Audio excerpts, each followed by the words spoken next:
Welcome to Byju's IAS and welcome to the weekly review of international affairs, which we prepare lovingly, carefully for you, those who are preparing for competitive examinations. This time we have got a very special topic for you, the Olympic Games, which have just been concluded in Tokyo. Some people think that what has sports got to do with international relations? As far as we are concerned, we think that Olympic Games are a very useful mirror that reflect the realities of international relations, the changing power equations, the ideological rivalries very, very clearly. It's always been so. Although the organizers of International Olympic Organization committees insist that they are value free, they are not involved in politics, they are neutral, they work for the sports, they organize the sports for world peace, they fight against racism, they fight against colonialism.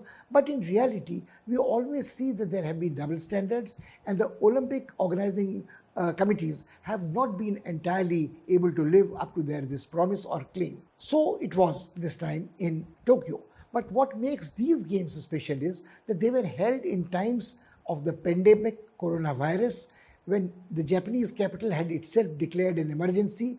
And why then did the Japanese government insist on going ahead with these games? At one level, you can say it's a massive economic investment. Do you play around with the lives of your citizen? The 10,000 sports persons, their coaches, the number, without the fans and spectators were banned this year. Stadia were empty. But when large number of foreigners descend during these restricted corona travel times, protocol times, there is a risk of super spreading. So we have to look at this for one. Then we have to see, as we pointed out a little earlier, how did these Olympics reflect the ground realities of international relations at present? Declining America, resurgent China, emerging regional rivalries, a bit of racism, a bit of communal divide, and a bit, of course, the charges of corruption, charges of human rights violation. Everything is reflected in this mirror of Olympics. Olympics have never been entirely free from politics or their inextricable entwining with international relations, but we shall discuss this in slightly greater detail in the proper historical context right away.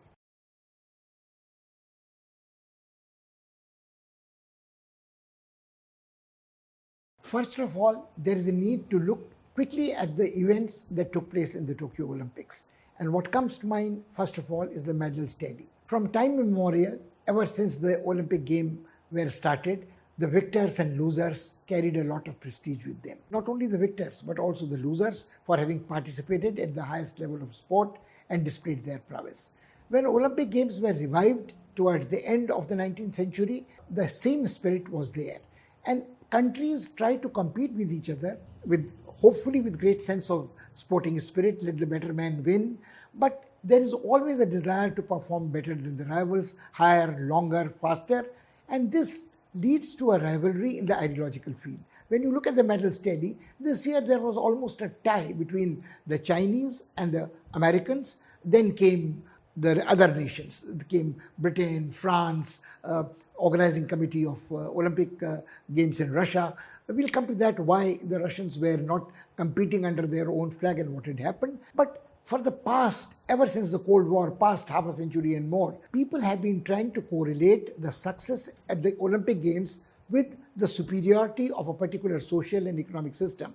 So the liberal democracies, so-called liberal democracies of the Western world, thought that the capitalist system was the best system. It was a free system. It was the free world. It allowed a human being to develop his or her personality fully, much better than it was in a closed authoritarian society. At the same time, the Russians and their predecessor state, Union of Soviet Socialist Republics, felt that the capitalist society exploited human beings. It forcefully produced athletes to compete in the marketplace, and their athletes serve the nation, serve the ideological cause. So there was this dispute that whoever won greater number of medals was supposed to be representing a better system. So this time, the Russians were not competing under their own flag because the Russian team had been debarred from participating as a national team for charges of the state-sponsored doping, which upset the level playing field. Now, this is interesting. Although the Russian team was not allowed to participate as the Russian team, they were allowed to participate only under the banner of the Russian Olympic Committee. The when they won a medal, Russian flag was not unfurled, the Russian national anthem was not played, but a tune set to music by Tchaikovsky, the Russian composer, was played, and the flag of the Russian Olympic Committee was played. Now, if you look at it, this seems to be obviously a hypocritical act. If the International Olympic Committee had the strong spine, they would have said Russia is debarred for a year, and under no excuse the Russian athletes would be allowed to participate. Now, if you banned the Russians, why were the Chinese not banned? Because the same kind of an allegation, if not of doping, of gross violation of human rights in Tibet, in Hong Kong, against the Uyghur Muslims in Xinjiang province, were leveled against the Chinese. So, under those allegations, the Chinese team should have also been allowed to participate under the banner of the Chinese Olympic Committee. But obviously, the organizers were very wary of disturbing a big power. So, when it comes to a big power, whether it's Russia or China, they are reluctant to enforce the same standards which they do to other countries. There have been in past also the Olympic Committee bending with the powerful. You recall in 1936, when the Nazi Germany, the games were organized in Berlin, Hitler was out and out a racist. He was exterminating the Jews. He believed in the purity of the Aryan race and the superiority of the people with Aryan blood. And he was shocked when in the sprints, Jesse Owens, a black American, won the race, and he was revolted. He refused to shake hands with him. And what happened to Jesse Owens is a long story afterwards, but it went a long way, this incident, in exposing the racist, fascist nature of the Germans at that stage. Now, keep this in mind that there was a pressure on South Africa in other arena of sports, cricket, tennis, where their exclusion or their boycott forced them to relax the policy of apartheid, which was the racist policy. But as far as the Olympic Organizing Committee was involved, they did allow an all-white team of South Africa to participate in Olympics. So if you keep this in mind and the background, you will notice that this year, the double standards were also quite noticeable. But we'll come to even more interesting aspects of this year's Olympic Games. When the athlete, a gay lesbian athlete, Saunders, from the United States of America, won a silver medal, she went onto the podium and executed a cross. This was a kind of a symbol which expressed solidarity with the LGBTQ community. Now, Olympics had banned this year strictly that there would be no political symbolism, there will be no protests, and this was in light of what had been happening in the world right after the killing of Black American in America and Black Lives Matters movement coming up. Now, the Black Lives Matters movement was not restricted to America. It went into a symbolic protest of giving a knee, which meant that all the participating athletes, sometimes the football players, sometimes in other places, kneeled down on one knee, reminding people that how the American policeman, a white one, had killed a black unarmed person. So, Olympic had specifically mentioned that this should not happen. But then again, if the Olympic movement says that it is against racism, against colonialism, against imperialism, against crime against humanity, why should it prohibit protests like this? There is a history of political protests at the Olympics. We recall the Olympics in 1960 in Rome, where of course, India remembers it for the sprinter Milkha Singh's sterling performance where he missed the bronze by a whisker, 1/10 of a second. But then the same Olympic Games saw then Cassius Clay, who later converted to Islam and became a Muslim. He went back to America, and he said when he faced racial discrimination back again his country, he threw down his gold medal into the river and forgot all about it, became a professional and started competing as a heavyweight champion. And that his story is a long involved story. He became an iconic figure of protest. So if you see, there have been non-violent, peaceful protests drawing attention of the worldwide audience to atrocities against a particular people. There also have been, most unfortunately, which should be condemned, violent acts during the Olympics. During the Munich Olympics in 1968, the Black September movement, an offshoot of the Al-Fatah, the Palestinian liberation movement, came and shot down Israeli athletes in the stadium. Now, this bloodshed meant that the world could not say that the Olympics can be held with a guarantee of peace, and they are really can be isolated from whatever is happening in the world outside. You recall there are other incidents. During the Cold War, when Olympics were organized in Moscow, the Americans boycotted them because they thought it would legitimize the authoritarian regime at the height of Cold War of the USSR. After 4 years, when the Olympics were held in Los Angeles, in America, USSR reciprocated the sentiment and they boycotted it. So there have been major powers boycotting, the two superpowers at one stage, primary rivals boycotting the Olympic Games, and reflecting the ground realities that despite all the talk about peaceful coexistence, the enmity is conducted, the battle for the minds of men continued. These things were exacerbated when gymnasts from the East European country, then in the orbit of the Soviet Empire, decided to defect to West. So the people voting with their feet, this young girl who had scored a perfect 10 in gymnastics, symbolized the dissatisfaction of people living in countries behind the Iron Curtain.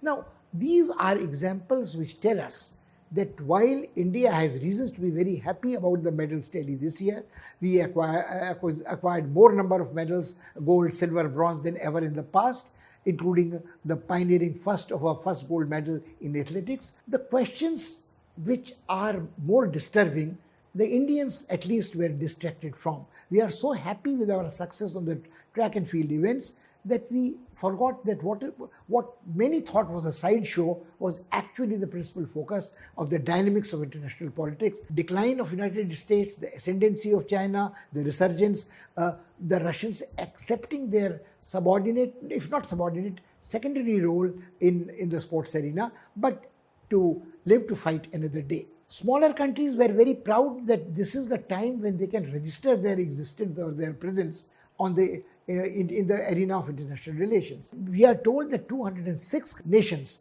participated in the Olympic Games. This is larger than the total number of membership of the United Nations. So the countries who don't count, whose voice is never heard in United Nations, they can't ever expect to be even temporary members of the Security Council. In General Assembly, they are more or less members of a bloc and vote en masse. But these small countries have also an opportunity to suddenly people remember that there's a small Pacific island, there's a small country in Africa which also has great sports persons, and it registers its presence. Now, what we must keep in mind, it is not only the big powers but the small powers which also jostle for registering their presence in Olympics.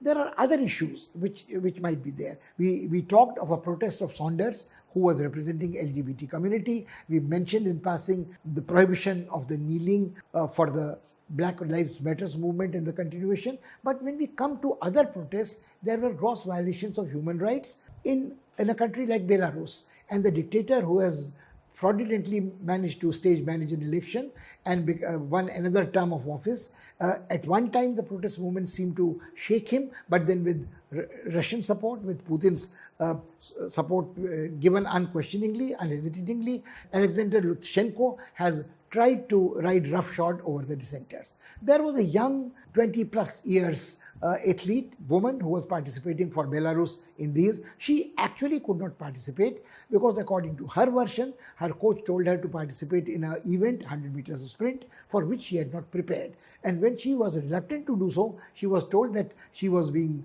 unruly, she was being delinquent, she would have to face consequences, and she was packed off and she was about to be sent back home without participating. This poor girl had prepared for 4 years for a particular event, but the masters back at home thought that she should participate in another event.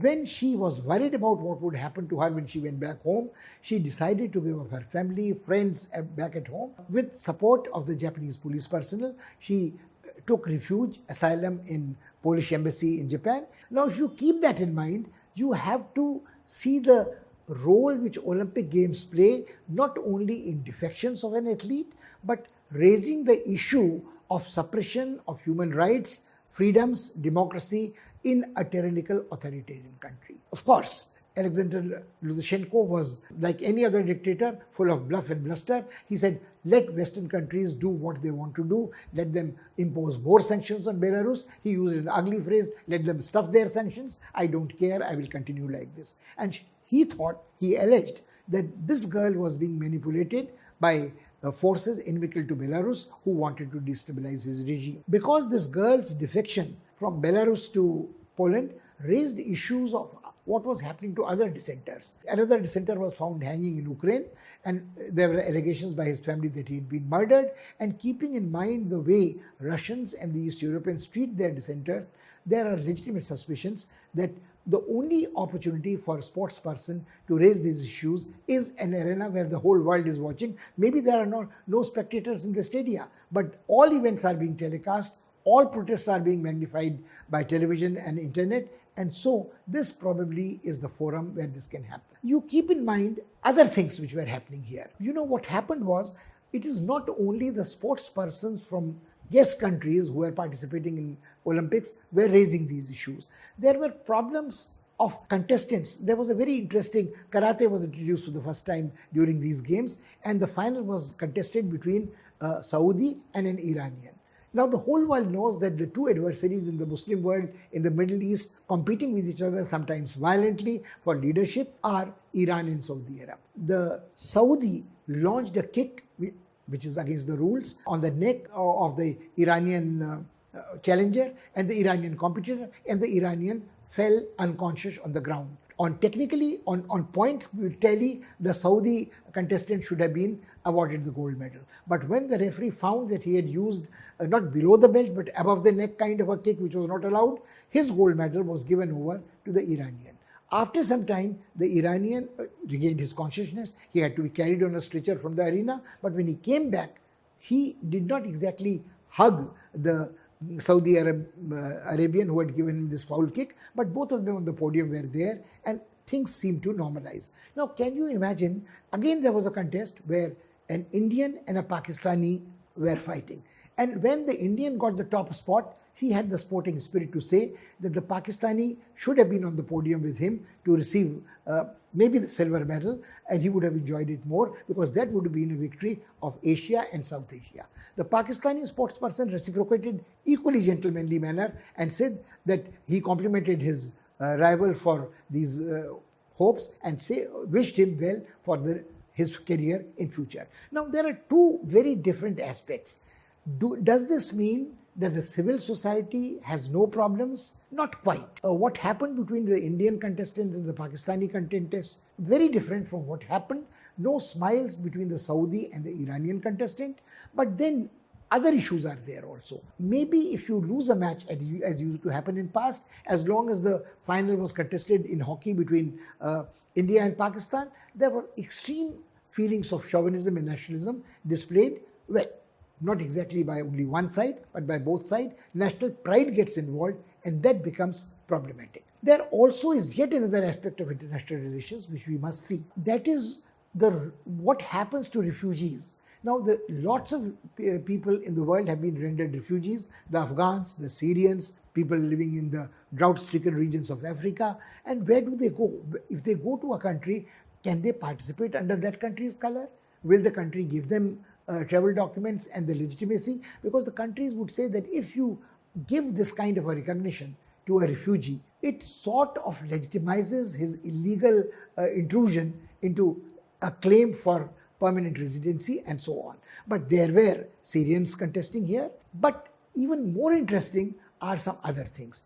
For the first time, skateboard was introduced as a sport in skateboarding, surfing in Japan Olympics. A 13-year-old won the gold medal. But do you think that this kind of a kids sport does justice to the historic revival of the ancient Greeks Olympic Games? Can you relate child getting a gold medal or individual glory, somebody getting doubles, triples in a particular event? It earlier used to happen to Mark Spitz in swimming, then it went to Phelps in swimming. At one stage there was Louganis there. This year again, there was a young kid who was adopted as a kid who is now grown up to be a just short of 20 young diver, and his father who had adopted him is a gay. So it again conveyed a message not only about a refugee seeking asylum or being allowed adoption to go from his country to a country which offers him better future, but his father's sexual orientation also was brought into debate, and this shifts the debate in international affairs to human rights, tolerance. Because if you see, we have been discussing some of these issues in past in these programs. What kind of an attitude does another East European country have about LGBT? Of course, we discussed Belarus. What kind of attitude even Putin's Russia has on this? So these debates about human rights and accepting the diversity in sexual orientation, in color of skin, gender bias, everything, and some people suffering from 2 or 3 disabilities is brought into focus by Olympics, and these issues become, you can more easily sift what is important, what is of passing interest in international relations at the moment. Two quick points again about this. It was not only the refugees, not only the foreigners complaining about their authoritarian regimes. Some Japanese citizens were complaining that to organize these games, they had been forcibly, for security reasons, for COVID protocol reasons, vacate their houses, and the infrastructural development could take place as Japan wanted to carry on these things. This brings us back to a comparison. When the Commonwealth Games were organized in India, similar cleaning of hiding the poverty, slum dwellers being uprooted was very much in the news. So whenever games are organized at this magnitude, it also raises questions about human rights and fundamental rights of the residents of the host country as well. It is a traumatic experience for almost everybody. So does it mean that only a very rich, very powerful country should be able to organize these games? Or there are instances where a poorer country, comparatively like Brazil or Mexico, has also organized these games. It is not as if that for the first time games are being held in the times of epidemic. At the time of the Rio Games, the Zika virus was very much a threat, and there was strict testing and so on. Nothing like the COVID, but it was there. There also are issues which we have been distracted from, like climate change. So this year, because the attention was focused on Olympic Games, most people temporarily took a break from other issues of global concern, and right after the Olympics are over, we are confronted with the red alert which the International Panel for Climate Change has brought forward, that it is human intervention which has led to this situation of global warming. Certain events are past the tipping point and are irreversible. So we once again go back from Olympics to climate, to COVID, and the issues of equity, issues of human rights elsewhere. So we better see these things and then come to the economic, commercial dimension of these games and how it impinges on international relations.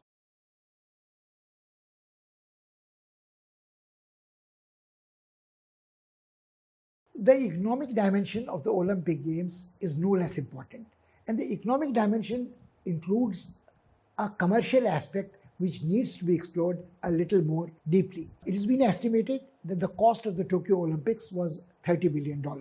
And the advertising revenue which the International Olympic Committee acquired was $3 billion. The interesting part is this, that out of this $3 billion, the International Olympic Committee was not contributing anything towards the infrastructure or the arrangements for the host country's expenses.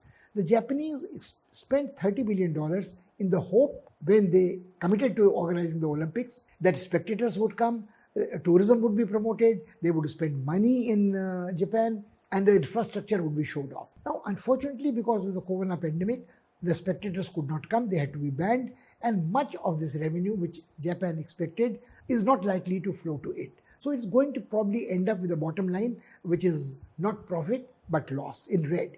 Japan probably can afford it or not afford it, that's for the Japanese to decide. But if they think that the cost, economic cost of the Olympics compensated them for refurbishing their image and showing off their prowess in technology and efficiently managing the games, or the independence or the potential of Japan, it probably would be worth their while. But if we see, there have been several countries, poorer countries, which have also organized these games in the hope that their infrastructure would improve, they would attract foreign tourists, their livelihood opportunities would be created.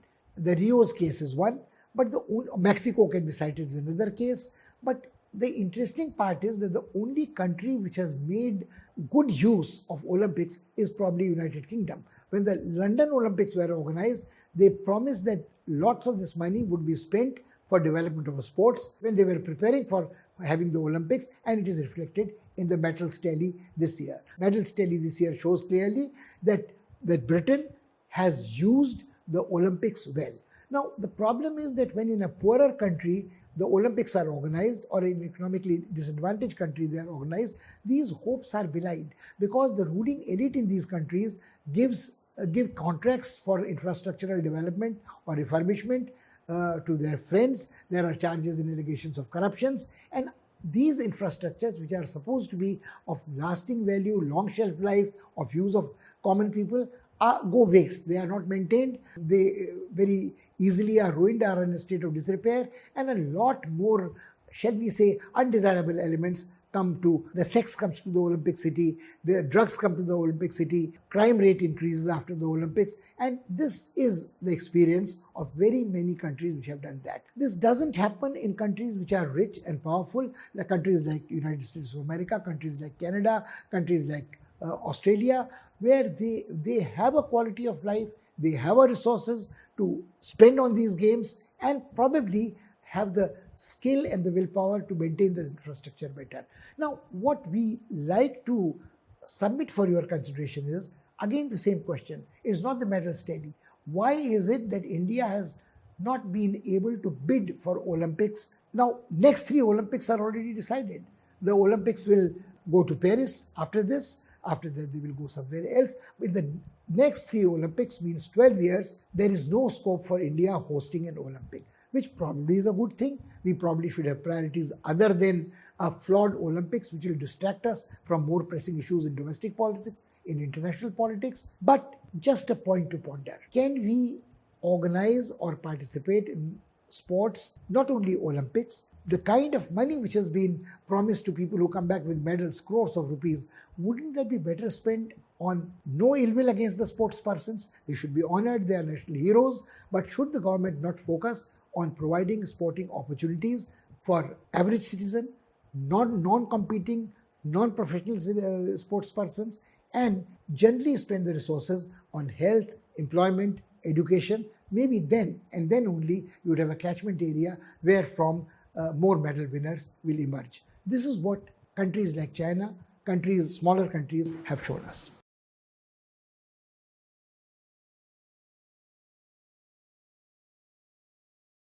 That is all we have for you this week, but I think we have left you enough food for thought. Think in terms of Olympic Games as a huge international interaction which brings together different stream of national rivalry, international rivalry, issues of race, issues of gender, issues of human rights.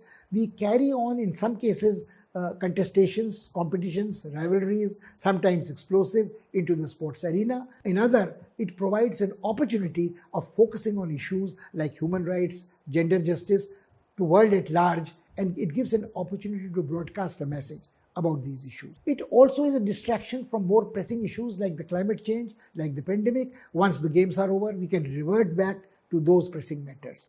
We also have to think about refugees, criminals against humanity, genocide, authoritarian regimes versus democracy.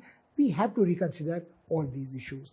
We have to do this in the context of what Indian focus on sports is, where sports fit in Indian socio-political economic life. There are causes for concern. When the team comes back not victorious, like the women's hockey team, the kind of casteist abuse which was heaped on a member of the team, I think is just disgraceful. So it allows us to introspect, not only look at the world outside and see, oh, what is happening to the Syrian refugees, what is happening to Iranians and Saudis, what is happening to the gay, lesbian, black athlete in America. We have to focus on our warts, our flaws, our weaknesses. If you keep this in mind, you will be able to relate whatever we have tried to highlight, underline this time with the subsequent dialogues we have with you.